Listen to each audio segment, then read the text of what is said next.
Hola a todos. Ahora hablaremos de las relaciones entre tablas de bases de datos, ya que, pues estas pueden ir relacionadas unas con otras y la relación la forman con sus valores. En este caso, pues con algunas columnas en específico. Aquí en la figura tenemos que cada renglón de la tabla de usuarios está relacionado con uno o más renglones de la tabla de personas.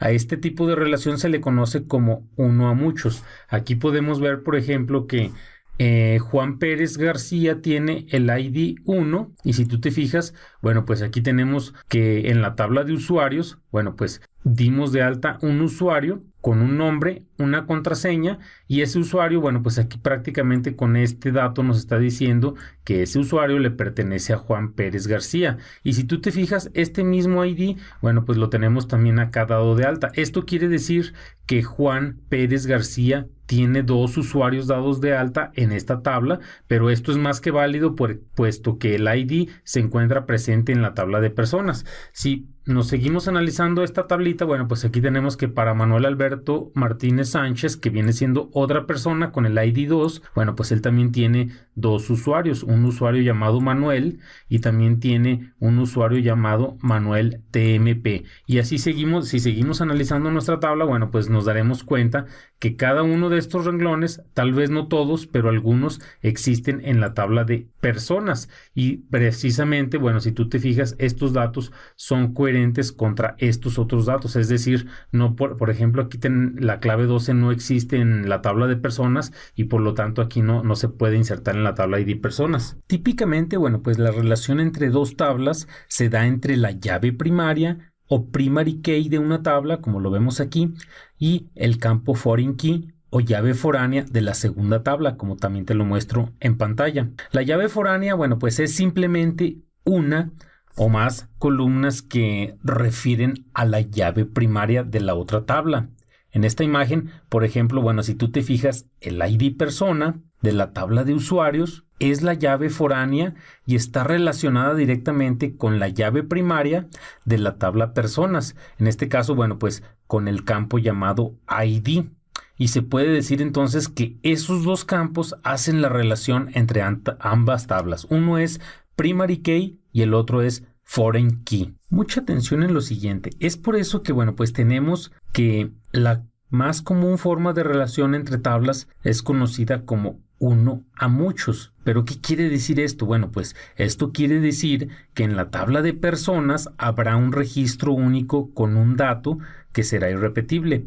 Y en la tabla de usuarios, pues pueden existir una o más veces un registro de la tabla de personas, como lo vemos también aquí en nuestro ejemplo. Si tú te fijas, pues en la tabla de personas tenemos 11 registros. A lo mejor el nombre se pudiera repetir, pero el ID jamás se va a repetir. Por otro lado, si tú te fijas, en la tabla de usuarios, sí tenemos que una persona, o más bien sí, un ID de una persona puede estar una vez, como es el caso del número 3, por ejemplo. Aquí, por ejemplo, Jesús, se dice que este usuario de Jesús está relacionado directamente con el ID de la persona 3, que viene siendo Jesús de la Cueva Rodarte. Si te fijas, está una vez. Sin embargo, pues la persona con ID 1 se encuentra dos veces. Lo mismo sucede con Manuel Alberto, se encuentra dos veces, pero pudiera estar 3 o n veces. Por eso se le conoce como relación uno a muchos y es el tipo de relación más utilizada que existe en el modelo entidad-relación. Cuando nosotros creamos la relación de la llave foránea con la llave primaria, esto hablando obviamente de dos tablas, pues tenemos la obligación para una buena práctica de diseño de bases de datos de crear una integridad referencial en MySQL. Pues ya que al hacer esta práctica nos estamos asegurando de que nuestro motor de base de datos MySQL nos va a proteger de que no hagamos o que no creemos datos en la base de datos que no sean válidos.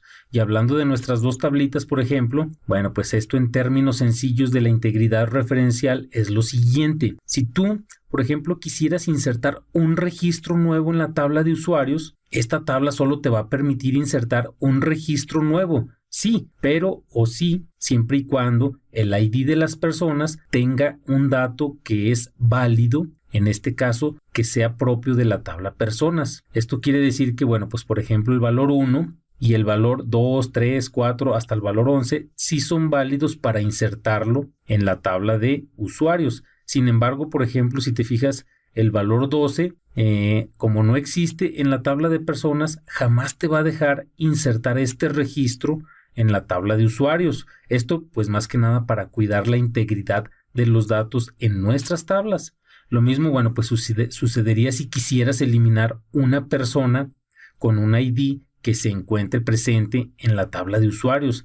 Esto sería inválido porque, bueno, pues se podría quedar un registro de la tabla de usuarios sin una relación directa, en este caso con la tabla de personas. Si te fijas, bueno, pues lo maravilloso de esto es que al implementar la integridad referencial en nuestras bases de datos, prácticamente es una protección hacia nuestros datos para no equivocarnos en borrar, eliminar o actualizar un dato que no tenga relación entre las tablas que así lo permitiesen. Y antes de irme, te invito a suscribirte para poder darte más y más videos de este tipo. Puedes apoyar también a muchas personas con un simple clic. Vamos, inscríbete, comparte y dale clic a la campanita para que seas de los primeros en recibir nuestros videos.